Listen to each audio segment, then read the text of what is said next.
Welcome back, young historians. I'm glad to see you've returned to AP World History Fireside with Ms.JJ. In this episode 2, we will be picking up on the next section of Chapter 23 of our textbook, The Earth and Its Peoples. We are on page 579 under the heading, The American Revolution. I encourage you to take your own notes as we go through the chapter. In British North America, clumsy efforts to reform colonial tax policy, to cover rising defense expenditures, and to diminish the power of elected colonial legislatures outraged a populace accustomed to greater local autonomy. So, attempts by the British to fund their military complex by taxing the colonies results in displeasure by the colonists because they're used to not having to do that sort of thing. They had more autonomy, more freedom. Once begun, the American Revolution ushered in a century-long process of political and cultural transformation in Europe and the Americas. By the end of this revolutionary century, the authority of monarchs had been swept away or limited by constitutions, and religion had lost its dominating place in Western intellectual life. Moreover, the medieval idea of social order determined by birth had been replaced by a capitalist vision that emphasized competition and social mobility. So up to this point in European history, you are born into a lot in life and you pretty much stay in that lot in life in terms of your socioeconomic status. Now we have the birth of the idea of entrepreneurship, of capitalism, that you can start from nothing and build into something greater, that you can rise in your status, both socially and economically. After defeating the French in 1763, the British government faced two related problems in its North American colonies. As the settlers quickly pushed into the Amerindian lands west of the Appalachian Mountains and across the Ohio River, the British government saw the likelihood of an armed conflict with Amerindian peoples. It's not discussed in this chapter, to my knowledge, but the British had essentially on the map drawn what was called the Proclamation Line, and this line was established to say, we will not extend our colonies into your land. So the native people felt like they had some space that was their own. But of course, this idea of capitalism and growth leads Americans, colonists, to cross that line and to look for ways to expand and to grow economically on the west side of that line. This, of course, displeases the native people very much, as it was their expectation that they would be left alone. Already burdened with debts from the French-Indian War, Britain desperately wanted to avoid additional expenditures for frontier defense. So, military is already burdened, and now Americans are crossing into native territory. They see a fight coming, and they don't want to have to pay for it. Because of the possibility of frontier conflict and the need to hold down defense costs, Britain tried to get the colonists to shoulder more of the cost of imperial defense and colonial administration. So they're asking the colonists to pay for defense, but not just their own defense. They're asking for Great Britain as a whole to have their defense funded in tax dollars from the colonists. Every effort to impose new taxes or prevent the settlement of the trans-Appalachian frontier provoked angry protests in the colonies. The situation was made politically explosive by the confrontational, impolitic way which a succession of weak British governments responded. Because George III relied on cabinet ministers selected from among court favorites, without regard to parliamentary support, the common response to the colonial protests was incendiary, bluster, and weak enforcement.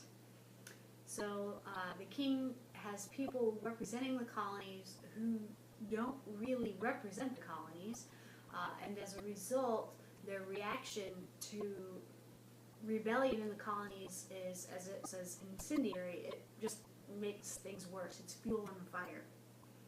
British government in the period after 1763 was a dangerous combination of qualities, both overbearing and weak. So you have a king who is trying to assert his authority in a very overbearing way, but the people who are advising him are not doing so intelligently, and so in that way the government is weak. When the British replaced the French in the Great Lakes region, they angered indigenous peoples by refusing to follow the French practice of paying rent for frontier forts and giving gifts to the Amerindian allies.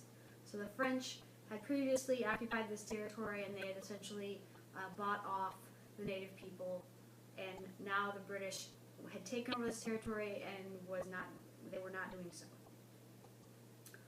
They also reduced the prices paid for furs. Amerindians had become accustomed to the goods they received in exchange for furs, especially firearms, gunpowder, textiles, and alcohol. To get these commodities, they had greatly intensified their hunting practices, endangering some species. Relations deteriorated quickly as settlers and white fur traders pushed across the Appalachians, adding new pressures to the natural environment. Britain soon demonstrated that it was unable to negotiate the diplomatic and military challenges inherent in the relationship between the Amerindians and the settlers. Led by Pontiac, an Ottawa chief, a broad alliance of native peoples successfully drove the British military from frontier outposts, then raided deep into the settled areas of Virginia and Pennsylvania. Although this Amerindian alliance was defeated decisively within a year, the potential for renewed violence existed all along the frontier. So they squashed major attacks by native peoples, but the threat remained. The British government's panicked reaction to Pontiac's challenge was the Proclamation of 1763. It sought to establish an effective western limit for settlers. The proposed boundary threw into question the claims of thousands of already established farmers without effectively protecting Amerindian land. No one was satisfied. A decade later, the British government irritated the colonists even more when it attempted to slow settlement in the contested regions east of the Mississippi and north of Ohio. The Quebec Act of 1774 annexed disputed lands to the province of Quebec, thus denying eastern colonies the authority to distribute land. They gave it to the Canadian province, claimed as the result of original charters. Colonists saw the Quebec Act as punitive and tyrannical, and Amerindian peoples received no relief from the continuous assault on their land. Frontier wars were costly and destructive, but did not threaten British authority directly. The king is not harmed by this. The British government's campaign of fiscal reform and new taxes, however, sparked a political confrontation that ultimately led to rebellion. New commercial regulations that increased the cost of foreign molasses and endangered colonial exports cut into New England's profitable trade with the Spanish and French Caribbean sugar colonies. So there are some decisions about trade and tariffs being made that are negatively affecting the colonists' ability to conduct business profitably or as profitably.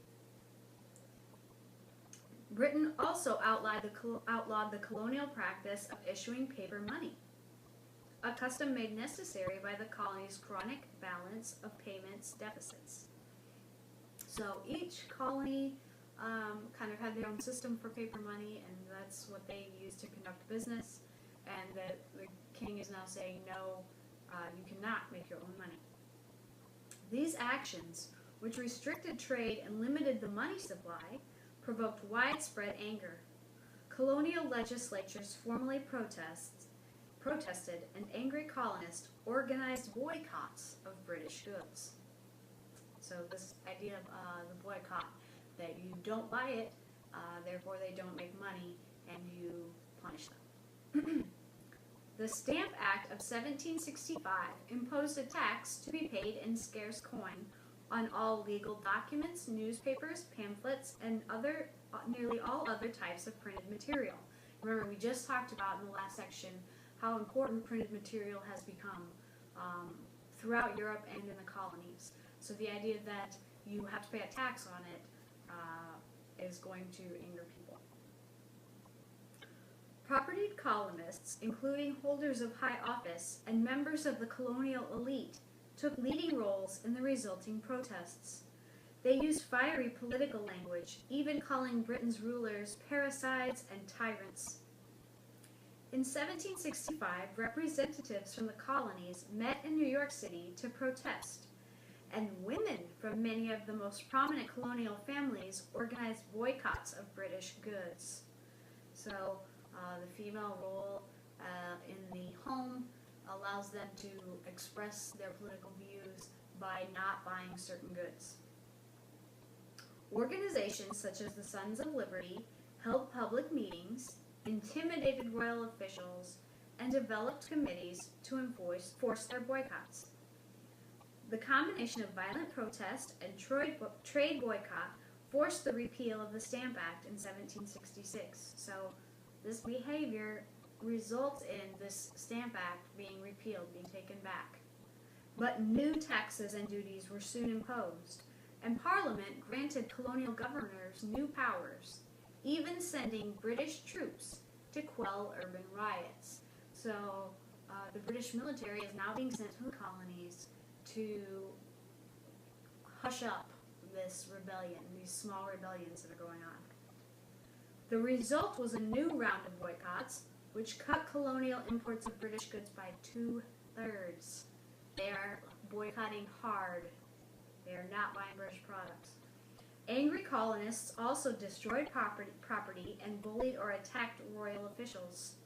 The mob practice of covering despised British functionaries with hot tar and feathers became a symbol of American lawlessness for the British public. Unable to control the streets, British authorities reacted by threatening traditional liberties, even dissolving the colonial legislature of Massachusetts. So if you cannot behave yourself, you cannot have any representation. That's the message the king is trying to send. The cycle of confrontation in Boston prompted the British government to dispatch a warship and 2 regiments of soldiers to reestablish control of Boston's streets. It's like sending in the National Guard to control the town. Conflict soon occurred when off-duty British soldiers sought part-time employment, further enraging Boston's working class, which was suffering a period of low wages and high unemployment. So you have this influx of military coming into town, but they don't have full-time work to do, and they're not making good money in the military, so they're seeking part-time employment, and now they're competing with the colonists who live there for scarce jobs.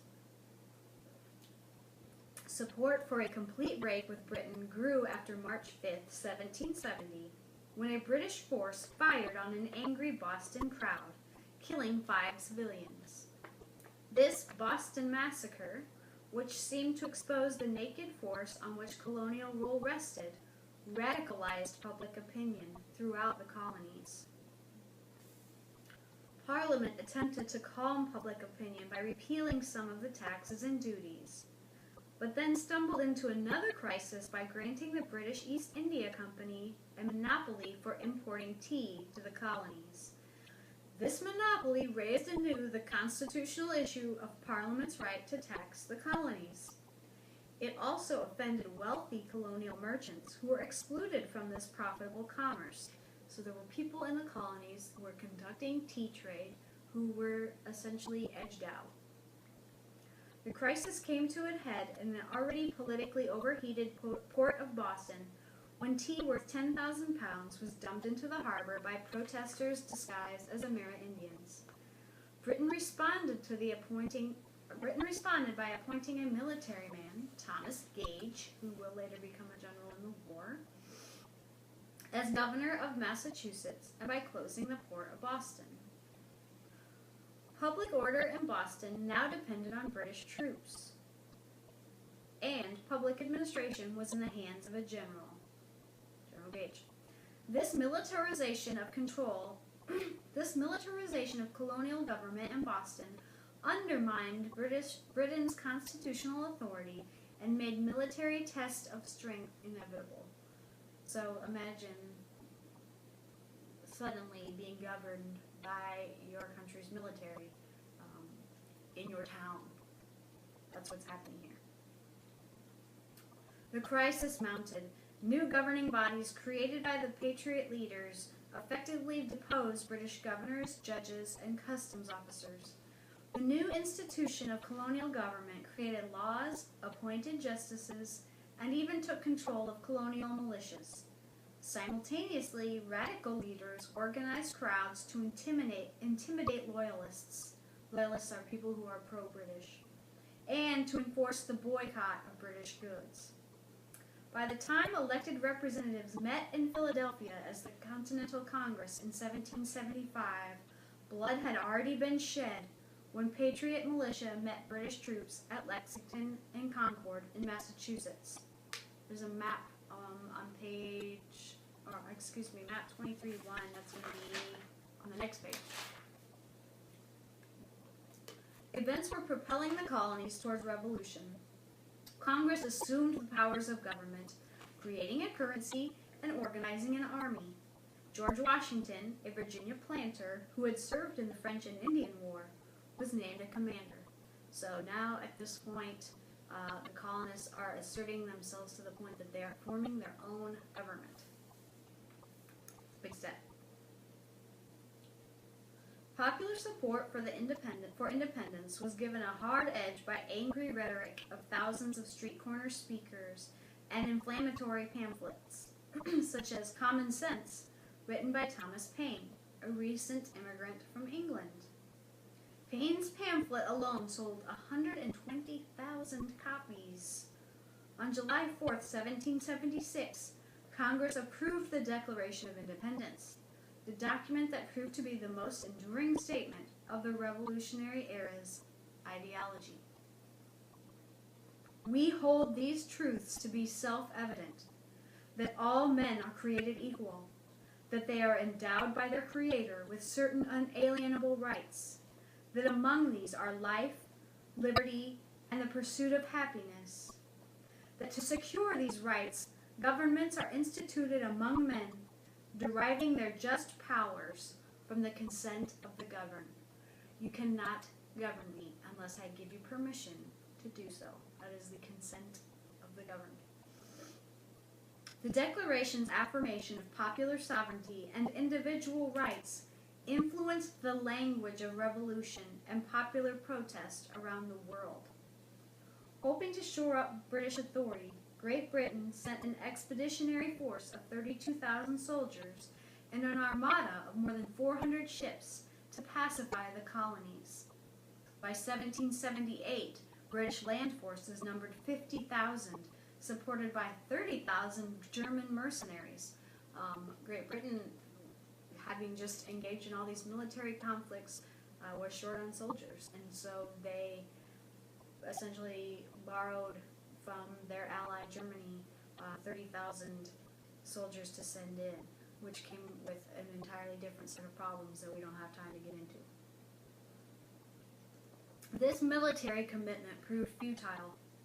Despite the existence of a large loyalist community in the colonies, the British Army found it difficult to control the countryside. Although British forces won most of the battles, Washington slowly built a competent Continental Army and civilian support networks that provided supplies and financial resources. Geography plays a role in this. It refers to control of the countryside. The people are spread out. We're not talking about the city of London. We're talking about small town and country folk who are spread out, and the landscape, the geography plays a role on the British military's inability to manage the situation. The real problem for the British government was its inability to discover a compromise solution that would satisfy colonial grievances. Half-hearted efforts to resolve the bitter conflict over taxes failed, and a later offer to roll back the clock and re-established the administrative arrangements of 1763 made little headway.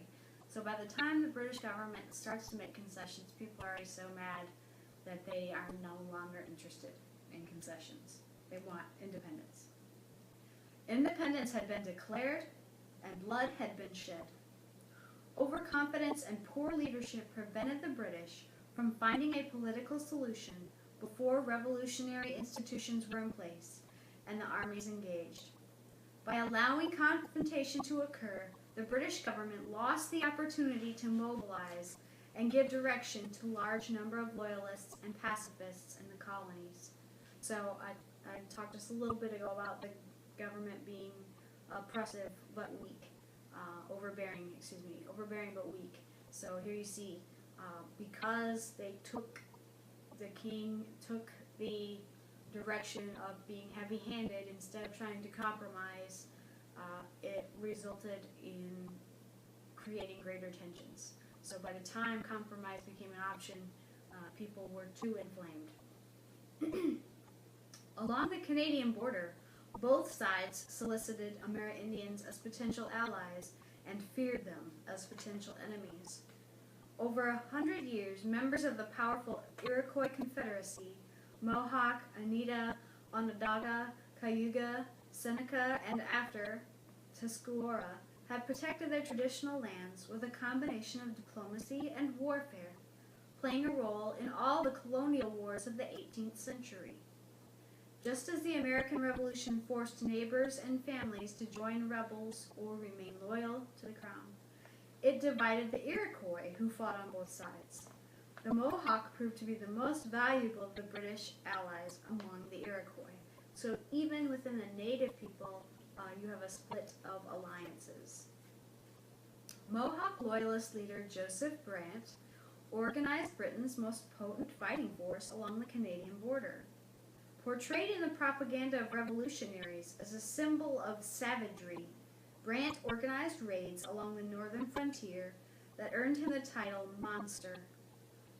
Actually, he was a man who moved easily between European and Amerindian cultures.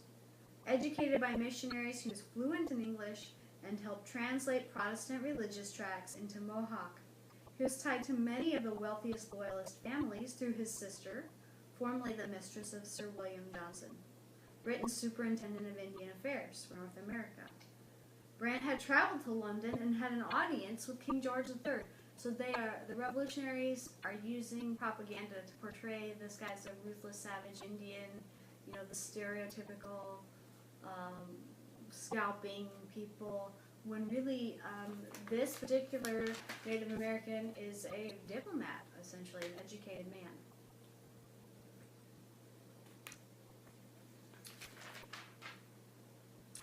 He had been embraced by London's aristocratic society and initiated into one of the most exclusive secret clubs. The defeat in late 1777 of Britain's General John Burgoyne by the General Horatio Gates at Saratoga, New York, put the future of the Mohawk at risk. This victory gave to heart the Patriot forces who had recently suffered a string of defeats, and it led to destructive attacks on Iroquois villages. Brant's supporters fought to the end of the war, but Patriot victories along the frontier curtailed Iroquois political and military power. Brant eventually joined the Loyalist exodus to Canada and led an effort to integrate the Iroquois into the market economy of the settlers. For these Americans, the Revolution did not mean the protection of life and property. All men are created equal. We hold these truths to be self-evident. Why does that not apply to these people? Interesting question.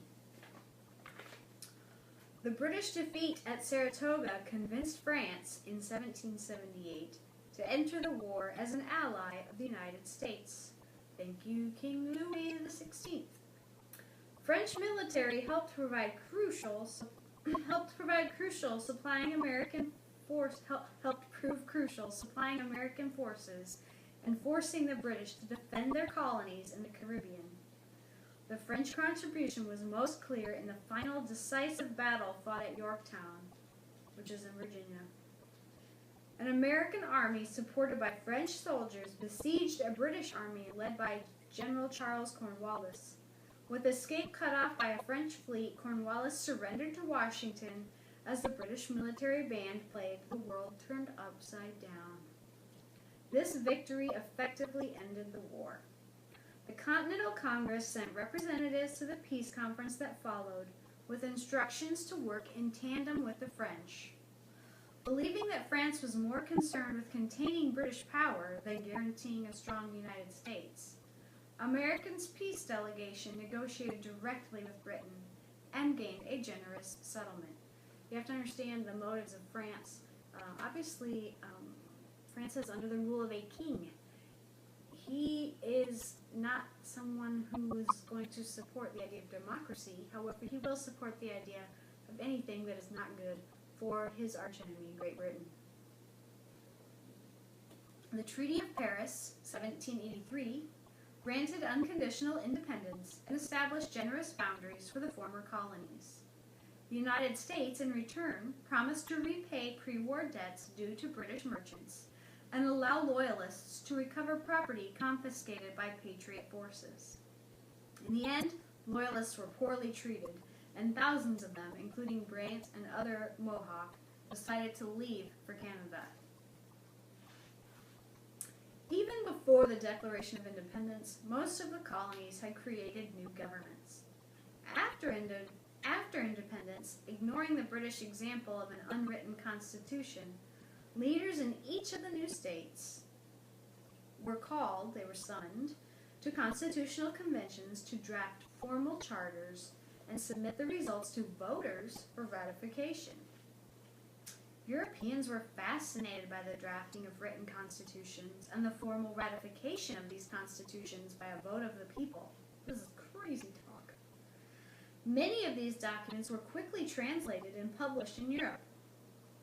Here was the social contract of Locke and Rousseau made manifest. This philosophy that these two guys had been talking about had come into fruition. It was real. Remembering conflicts between royal governors and colonial legislatures, the authors of state constitution placed severe limits on executive authority, but granted legislatures greater powers than in colonial times. This is this concept I'm sure that many of you are familiar with of states' rights, more local power.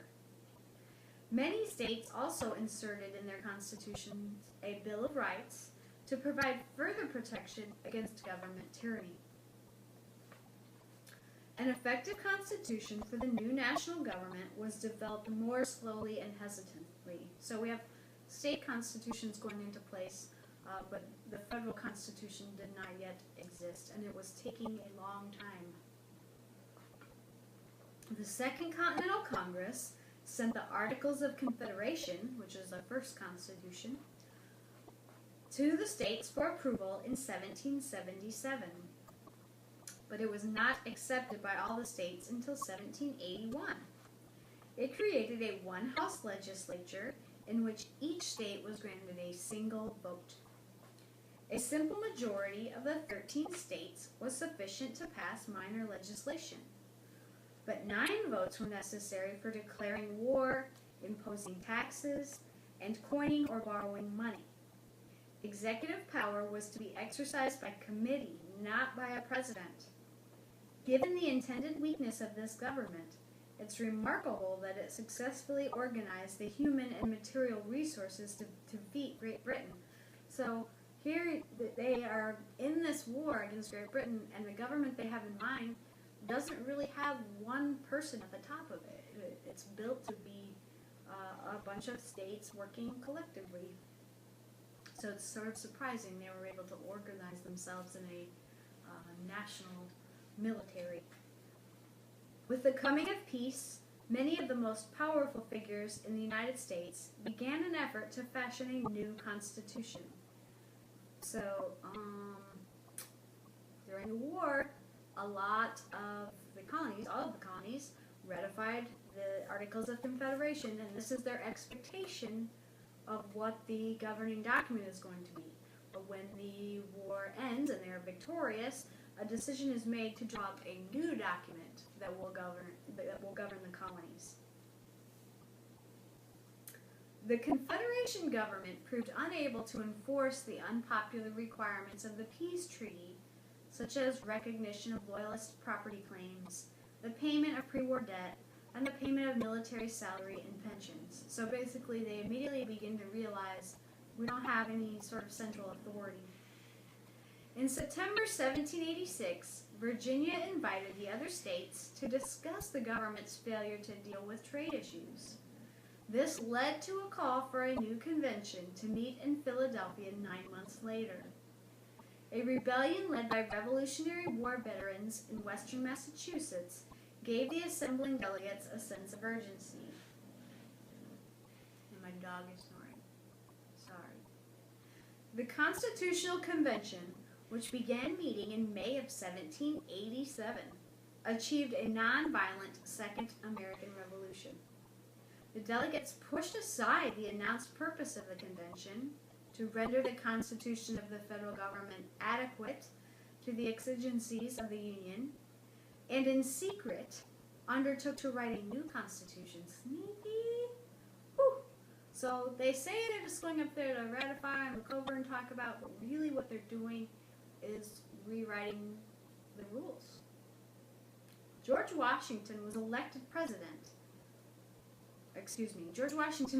presiding officer.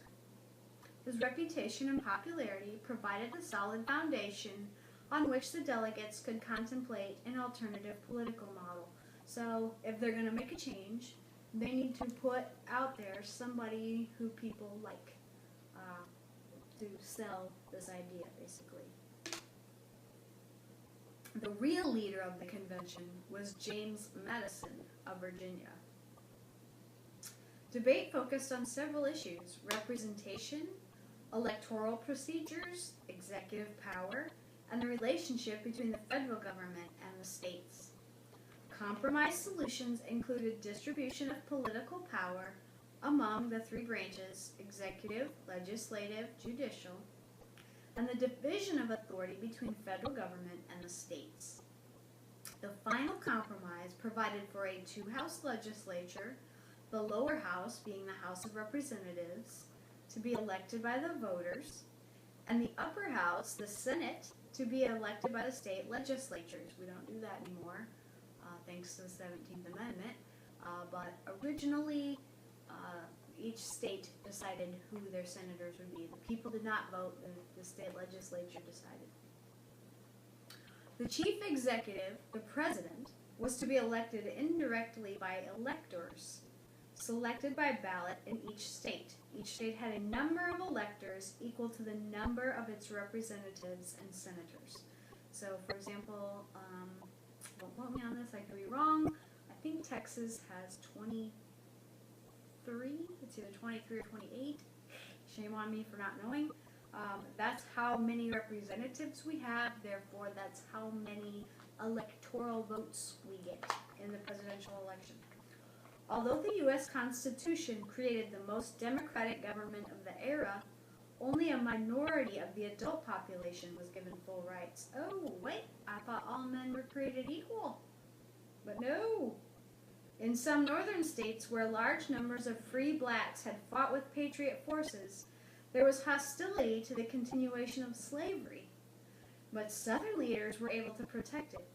Slaves were denied any participation in the political process.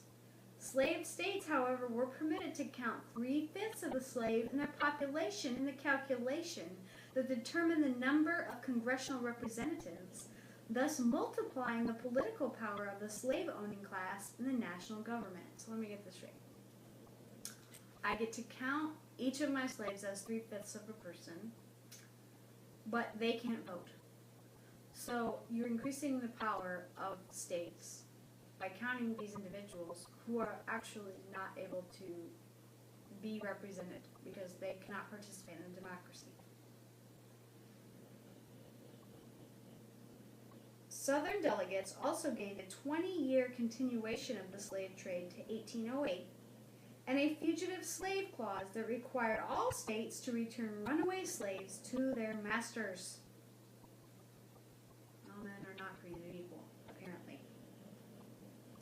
women were powerfully affected by their participation in revolutionary politics and by the changes in the economy brought on by the break with Britain.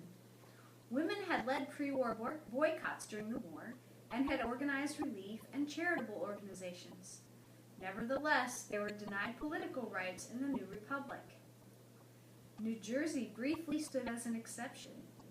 Without specifically excluding women, the framers of that state's constitution had granted the right to vote to free residents who met modest property holding requirements. So if you owned land, you could vote.